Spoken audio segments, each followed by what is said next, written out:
ನಮಸ್ಕಾರ. ನಾನು ಇವತ್ತು ಬರ ಮತ್ತು ರೈತರ ಬಗ್ಗೆ ವಿವರಣೆಯನ್ನು ಕೊಡ್ತೀನಿ.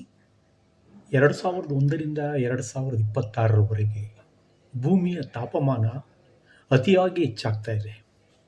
ಇದಕ್ಕೆ ನಾವು ವಿಶ್ವದ ಎಲ್ಲ ರಾಷ್ಟ್ರಗಳು ಪಾಲುದಾರರಾಗಿದ್ದಾರೆ. ಭೂಮಿಯ ಮೇಲೆ, ಆಕಾಶದ ಮೇಲೆ ಅನೇಕ ಅತಿರೇಕಗಳನ್ನು ಮಾಡ್ತಾ ಇದ್ದೀವಿ ನಾವು. ಇದರಿಂದ ಪರಿಸರ ಮಾಲಿನ್ಯವಾಗಿ ತಾಪಮಾನ ದಿನೇ ದಿನೇ ಹೆಚ್ಚಾಗ್ತಾ ಇದೆ. ಇದಕ್ಕೆ ಒಂದು ಉದಾಹರಣೆಯಾಗಿ ಮೊನ್ನೆ ಎಲಿನೋ ಎಂಬ ಬಿಸಿ ಗಾಳಿ ಪೆಸಿಫಿಕ್ ಸಾಗರದಲ್ಲಿ ಅಲ್ಲೋಲು ಕಲ್ಲೋಲು ಉಂಟು ಮಾಡಿ ಏಷ್ಯಾ ಖಂಡದ ಪ್ರಮುಖವಾಗಿ ಭಾರತದ ಪ್ರಮುಖ ಪ್ರದೇಶಗಳ ಮೇಲೆ ಮಳೆಯ ಕೊರತೆ ಉಂಟಾಗಿ ಈ ಪ್ರದೇಶಗಳಲ್ಲಿ ಬರಗಾಲ ಉಂಟಾಗುತ್ತದೆ. ಇದರಿಂದ ಜನ ಜಾನುವಾರುಗಳು ತಲ್ಲಣಕ್ಕೊಳಗಾಗುತ್ತಿದ್ದಾರೆ. ಭಾರತದಲ್ಲಿ ಸುಮಾರು ಎಲ್ಲ ರಾಜ್ಯಗಳ 300 ಜಿಲ್ಲೆಗಳಲ್ಲಿ ಬರ ತಾಂಡವಾಡ್ತಾ ಇದೆ. ವಾಡಿಕೆಗಿಂತ 68ಕ್ಕಿಂತ ಕಡಿಮೆ ಮಳೆ ಬಿದ್ದಿದೆ, ಮುಂಗಾರು ಮಳೆ. ಹಾಗೂ ಈ ನಮ್ಮ ಕರ್ನಾಟಕದಲ್ಲಿ 31 ಜಿಲ್ಲೆಗಳಲ್ಲಿ 25 ಜಿಲ್ಲೆಗಳಲ್ಲಿ ಮಳೆಯ ಕೊರತೆಯಾಗಿದೆ. 5 ಜಿಲ್ಲೆಯಲ್ಲಿ ಸಾಧಾರಣ ಮಳೆ ಬಿದ್ದಿದೆ. 1 ಜಿಲ್ಲೆ ವಿಜಯನಗರ ಜಿಲ್ಲೆಯಲ್ಲಿ ಅತಿ ಕಡಿಮೆ ಕೊರತೆ ಮಳೆ ಬಿದ್ದಿದೆ. ಹಾಗಾದರೆ ಇಲ್ಲಿ ನಾವು ಬಹಳ ಮುಖ್ಯವಾಗಿ ಈ ಒಂದು ಸಂಚಿಕೆಯ ಉದ್ದೇಶ, ಇಂತಹ ಬರದ ಕಾಲದಲ್ಲಿ ರೈತರು ಏನು ಮಾಡಬೇಕು, ಸರ್ಕಾರ ಏನು ಮಾಡಬೇಕು ಎಂಬ 2 ಪ್ರಶ್ನೆಗಳಿಗೆ ವಿವರಣೆಯನ್ನು ನಾನು ಕೊಡ್ತೀನಿ. ಇದು ನಮ್ಮ ಎಲ್ಲ ರೈತರಿಗೆ ಅನುಕೂಲ ಆಗುತ್ತೆ ಅಂತ ನಾನು ಭಾವಿಸಿದ್ದೇನೆ. ಮೊದಲನೇದಾಗಿ ಬರಗಾಲವನ್ನು ನಾವು ಊಹೆ ಮಾಡೋದು ಕಷ್ಟ. ಆದರೂ ಊಹೆ ಮಾಡ್ತಾರೆ. ಮಾನ್ಸೂನ್ ಏನು ವೆದರ್ ಫೋರ್ಕಾಸ್ಟಿಂಗ್ ಮಾಡ್ತಾರೆ, ಅದನ್ನು ಅರಿತು ಬರುವುದನ್ನು ತಪ್ಪಿಸೋಕ್ಕಾಗಲ್ಲ. ಆದರೆ ಬಂದ ನಂತರ ನಾವು ಏನು ಮಾಡಬೇಕು? ಪ್ರಥಮ ಬಾರಿಗೆ ರೈತರು ಬಹಳ ಮುಖ್ಯವಾಗಿ ಇದರ ಬಗ್ಗೆ ಅರಿವನ್ನು ಇಟ್ಕೊಳ್ಬೇಕು. ಬಹಳ ಮುಖ್ಯವಾಗಿ ಏನು ಮಾಡಬೇಕಪ್ಪ ಅಂದರೆ, ನೀರನ್ನು ಮಿತವ್ಯಯವಾಗಿ ಬಳಸಬೇಕು. ತಮ್ಮ ಕುಟುಂಬಕ್ಕೆ, ಮಕ್ಕಳಿಗೆ, ತಮ್ಮ ಸಹಪಾಠಿಗಳಿಗೆಲ್ಲ ಹೇಳಬೇಕು. ಏನು ಮಾಡಬೇಕಪ್ಪ ಅಂದರೆ, ಹನಿ ನೀರಾವರಿ ಬೆಳೆಗಳಿಗೆ, ಬೇರುಗಳಿಗೆ ನೀರು ತರೋದು ನೀರಾವರಿ ಪದ್ಧತಿಯನ್ನು ಜಾರಿಗೆ ತರಬೇಕಾಗತ್ತೆ.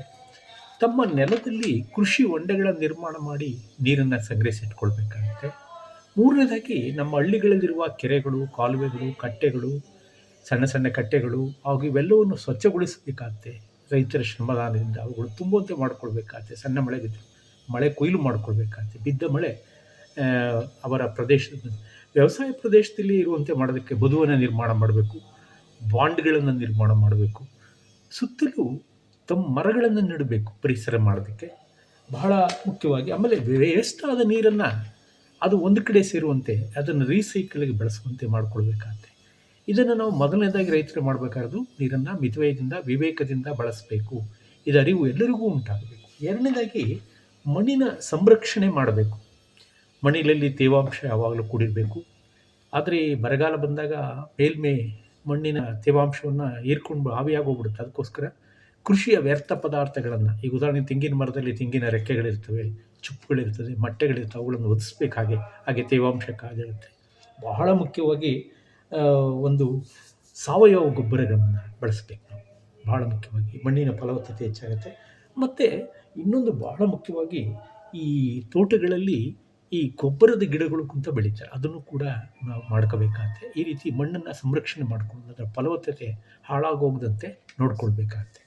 ಮೂರನೇದಾಗಿ ಇನ್ನೊಂದು ಏನು ಮಾಡಬೇಕಪ್ಪ ಅಂದ್ರೆ, ಇಲ್ಲಿ ಬೆಳೆ ಮತ್ತು ಜಾನುವಾರುಗಳ ರಕ್ಷಣೆಗೆ ರೈತರು ಕಾಪಾಡಬೇಕಾಗತ್ತೆ. ಈ ಮಳೆಗಾಲದಲ್ಲಿ, ಈ ಒಂದು ಬರಗಾಲದಲ್ಲಿ ಬಹಳ ಮುಖ್ಯವಾಗಿದೆ. ಎಲ್ಲ ಕಬ್ಬು ಅಥವಾ ಈ ಭತ್ತ ಅಂತ ಹೆಚ್ಚು ನೀರನ್ನು ಬೇಕು ಅನ್ನುವ ಬೆಳೆಗಳನ್ನು ಬೆಳೆಯಬಾರದು. ಕಡಿಮೆ ಅಂದರೆ ಬರವನ್ನು ಸಹಿಸಿಕೊಂಡು ಕಡಿಮೆ ನೀರಿನಲ್ಲಿ ಬೆಳೆಯುವತಕ್ಕಂತಹ ದ್ವಿದಳ ಧಾನ್ಯಗಳನ್ನು ಬೆಳೆಯಬೇಕು. ಉದಾಹರಣೆಗೆ ಈಗ ತೊಗರಿ, ಆರ್ಕ, ನವಣೆ, ಅವುಗಳನ್ನು ಸಿರಿಧಾನ್ಯಗಳು ಅಂತ ಹೇಳ್ತೀವಿ. ಉದಾಹರಣೆ ಕೊಡೋದಾದರೆ, ಸಂಶೋಧಕರ ಪ್ರಕಾರ ಕೃಷಿ ವಿಶ್ವವಿದ್ಯಾನಿಲಯಗಳ 1 kg ಏಕದಳ ಧಾನ್ಯ ಬೆಳೆಯೋದಕ್ಕೆ ಭತ್ತದಂತಹ 2500 ಲೀಟ್ರಿಂದ 3500 ಲೀಟ್ರ್ ಬೇಕಾಗ್ತದೆ. ಅದೇ ನೀವು ಸಿರಿಧಾನ್ಯ ಬೆಳೆದರೆ 1 ಲೀಟ್ರಿಗೆ 50 ಲೀಟ್ರ್ ಮಾತ್ರ ಖರ್ಚಾಗುತ್ತೆ.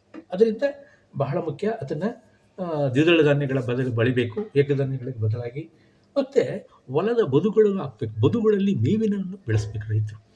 ಅದು ಈ ಕ್ಷೀರಾಭಿವೃದ್ಧಿಗೆ ಅನುಕೂಲ ಆಗುತ್ತೆ, ರೈತರಿಗೆ ಸಹ ಇನ್ಕಮ್ ತಂದು ಕೊಡುತ್ತೆ. ಮತ್ತು ಮುಂದಿನ ದಿನಗಳಲ್ಲಿ ಬರಗಾಲ ಎಲ್ಲಿವರೆಗೆ ಇರುತ್ತೆ ಅಂತ ಹೇಳಕ್ಕೆ ಬರಲ್ಲ. ಇರುವ ಧಾನ್ಯ, ಮೇವನ್ನು ಸಂಗ್ರಹಿಸಿಟ್ಕೊಳ್ಬೇಕಾಗತ್ತೆ. ಇದರ ರೈತರಲ್ಲಿ ಗಮನಕ್ಕೆ ಇರಬೇಕಾಗತ್ತೆ. ಇದು ಬಹಳ ಮುಖ್ಯವಾದಂಥದ್ದು. ಮತ್ತು ಇನ್ನೊಂದೇನಪ್ಪ ಅಂದ್ರೆ ರೈತರು ಕೃಷಿಯ ವ್ಯರ್ಥ ಪದಾರ್ಥಗಳನ್ನು ಹೊಲಗಳಲ್ಲಿ ಹಾಕಿ ಅವುಗಳನ್ನು ಅಲ್ಲಿಯೂ ಕೂಡ ಕಾಂಪೋಸ್ಟ್ ಗೊಬ್ಬರಗಳನ್ನು ನಿರ್ಮಾಣ ಮಾಡ್ಕೋಬೋದು. ಇನ್ನು ಬಹಳ ಮುಖ್ಯವಾಗಿ ರೈತರು ಜಾನುವಾರುಗಳಿಗೆ ಬೇಕಾದ ಮೇವುಗಳನ್ನು ಅದನ್ನು ಸಂಗ್ರಹಿಸಿಟ್ಕೊಳ್ಬೇಕಾಗತ್ತೆ. ಸಂಗ್ರಹಿಸಿಟ್ಕೊಳ್ಬೇಕಾಗತ್ತೆ ಅದು ಕೂಡ. ಇನ್ನು ಈ ಸನ್ನಿವೇಶದಲ್ಲಿ ಸರ್ಕಾರ ಏನು ಮಾಡಬೇಕು ಎಂಬುದು ಬಹಳ ಮುಖ್ಯ. ಸರ್ಕಾರದ ಕರ್ತವ್ಯ ಇಲ್ಲಿ ಬಹಳ ಮುಖ್ಯವಾಗಿದೆ. ಏಕೆಂದರೆ ಈಗಾಗಲೇ ನಾವು ಬಹಳ ವರ್ಷಗಳು ನೋಡ್ತಾ ಇದ್ದೀವಿ, ಡ್ಯಾಮ್ಗಳಲ್ಲಿ ಇರತಕ್ಕಂಥ ಹೂಳನ್ನು ಎತ್ತಿಲ್ಲ, ಡ್ಯಾಮ್ಗಳಿಗೆ ನೀರು ಸಂಗ್ರಹಣೆ ಸರಿಯಾಗಿ ಆಗಲ್ಲ ಮಳೆ ಕೊರತೆಯಿಂದ, ಕಾಲುವೆಗಳನ್ನು ಕೂಡ ಸರಿಪಡಿಸಿಲ್ಲ. ಅವುಗಳಿಂದ ಎಲ್ಲ ಕೆರೆಗಳಿಗೆ ಕೂಡ, ಸಣ್ಣ ಕೆರೆ ದೊಡ್ಡ ಕೆರೆ ನೀರನ್ನು ತುಂಬಿಸ್ಬೇಕು. ಹೀಗೆ ಮುಂಗಾರು ಮಳೆ ಬೀಳುವಾಗ ನದಿ ತುಂಬಿದಾಗ ನದಿಗೆ ಹರಿದೋಗ್ಬಿಡ್ತವೆ. ಆ ನೀರನ್ನು ಎಲ್ಲ ಕೆರೆಗಳಿಗೆ ಹರಿಸ್ಬೇಕು. ಎರಡನೇದಾಗಿ ಏನು ಮಾಡಬೇಕಪ್ಪ ಅಂತಂದರೆ, ಈ ಒಂದು ದುರಸ್ತಿ ಮಾಡಬೇಕು. ಕೆರೆಗಳನ್ನು, ಕೆರೆ ಕಾಲುವೆಗಳನ್ನು ಅವುಗಳು ಹೂಳೆತ್ತಬೇಕು, ಡ್ಯಾಮ್ಗಳನ್ನು ಅವುಗಳ ದುರಸ್ತಿ ರಿಪೇರಿ ಮಾಡಬೇಕಾಗುತ್ತೆ. ಅದು ಬಹಳ ಮುಖ್ಯವಾಗಿದೆ. ಇನ್ನೊಂದು, ಸರ್ಕಾರ ಪಂಚಾಯತ್ಗಳಲ್ಲಿ ಮೇವು ಬ್ಯಾಂಕ್ಗಳನ್ನು ಸ್ಥಾಪನೆ ಮಾಡಬೇಕು. ಮತ್ತು ಬೆಳೆಯ ವಿಮೆಯ ಬಗ್ಗೆ ರೈತರಿಗೆ ಅರಿವು ಮೂಡಿಸಬೇಕು. ಉದಾಹರಣೆಗೆ ಫಸಲ್ ಬಿಮಾ ಯೋಜನೆ ಪ್ರಧಾನಮಂತ್ರಿಯವರು, ಅದು ಅವ್ರಿಗೆ ಅರಿವನ್ನು ಮೂಡಿಸಿ ಅವುಗಳು ತೆಗೆದುಕೊಳ್ಳೋದಕ್ಕೆ ಅನುಕೂಲವಾಗುವಂಥ ವಾತಾವರಣ ಶೀಘ್ರವಾಗಿ ಮಾಡಬೇಕಾಗುತ್ತೆ. ಮತ್ತು ರೈತರು ತಮ್ಮ ಹೊಲಗಳಲ್ಲಿ ಮರಗಳನ್ನು ಹೆಚ್ಚು ಬೆಳೆಸುವಂತೆ ಪ್ರೇರಣೆ ಕೊಡಬೇಕು. ಇಲ್ಲಿವರೆಗೂ ಕೂಡ ಇದು ಮಾಡಿಲ್ಲ. ಸುಮ್ಮನೆ ನಾವು ನೋಡಿದ ಒಂದು ಸರಿ ಸಂಶೋಧನೆಯ ಪ್ರಕಾರ ಮರಗಳನ್ನು, ಈಗ ಪೋಲೆಂಡ್ನಲ್ಲಿ ಮರಗಳನ್ನು ಬೆಳೆಸಿದವರಿಗೆ ಕಂದಾಯದ ಮಾಫಿ ಕೊಡ್ತಾ ಇದ್ದಾರೆ.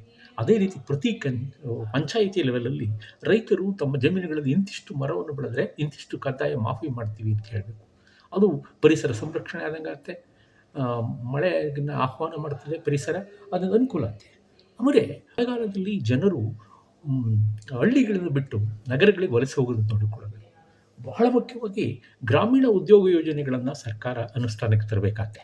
ಮೊದಲು ಮನ್ರೇಗಾ ಇತ್ತಲ್ಲ, ಈಗ ರಾಮ್ಜಿ ಯೋಜನೆಯನ್ನು ತಂದು ಭೂರಹಿತ ಕಾರ್ಮಿಕರು ಸಹ ಬೇರೆ ಕಡೆ ಹೋಗದಂತೆ ಅವ್ರಿಗೆ ಉದ್ಯೋಗವನ್ನು ಕಲ್ಪಿಸಿ ಭದ್ರತೆಯನ್ನು ನೀಡಬೇಕಾಗುತ್ತೆ. ಇನ್ನಾಗಿ ರೈತರಿಗೆ ನಿರಂತರ ವಿದ್ಯುತ್ತನ್ನು ಕಲ್ಪಿಸಬೇಕು. ಕೃಷಿಗೆ ಬಹಳ ಮುಖ್ಯವಾಗಿ ಇತ್ತೀಚಿನ ದಿನಗಳಲ್ಲಿ ಕೇಂದ್ರ ಮತ್ತು ರಾಜ್ಯ ಸರ್ಕಾರಗಳು ಸೌರ ವಿದ್ಯುತ್ ಶಕ್ತಿಯನ್ನು ಪಂಪ್ ಸೆಟ್ಗಳಿಗೆ ಬಳಸಲು ಅನುಕೂಲ ಮಾಡಿಕೊಡ್ತಾರೆ, ಸಬ್ಸಿಡಿ ಕೊಡ್ತಾರೆ. ಅದನ್ನು ಸರಿಯಾಗಿ ಬಳಸ್ಕೊಳ್ಬೇಕು, ಅದು ಅನುಕೂಲ ಆಗುತ್ತೆ ಸೌರಶಕ್ತಿಯನ್ನು. ಮತ್ತು ಬಹಳ ಮುಖ್ಯವಾಗಿ ಬರಗಾಲದಲ್ಲಿ ಪಂಚಾಯಿತಿ, ಕೃಷಿ ಅಧಿಕಾರಿಗಳು, ಕೃಷಿ ಸಂಶೋಧನಾಲಯಗಳು, ಹಳ್ಳಿಯ ಯುವಕರು ಒಂದುಗೂಡಬೇಕು. ಹಳ್ಳಿಗಳಲ್ಲಿ ನಾವು ಏನು ನೋಡ್ತೀವಿ ಅಂತಂದರೆ ಒಗ್ಗೂಡೋದೇ ಇಲ್ಲ. ಒಗ್ಗೂಡಿ ತಮ್ಮ ಬರದ ಸಮಸ್ಯೆಗಳನ್ನು ಎದುರಿಸುವಂತೆ ಮಾಡಬೇಕು. ಜಾನುವಾರುಗಳು ಸಾಯಬಾರದು. ಊರಿನ ಪ್ರಮುಖ ಕಡೆಯಲ್ಲಿ ನೀರು ಸಿಗಬೇಕು, ಜಾನುವಾರುಗಳಿಗೆ ಮೇವು ಸಿಗುವಂತೆ ಮಾಡಬೇಕು.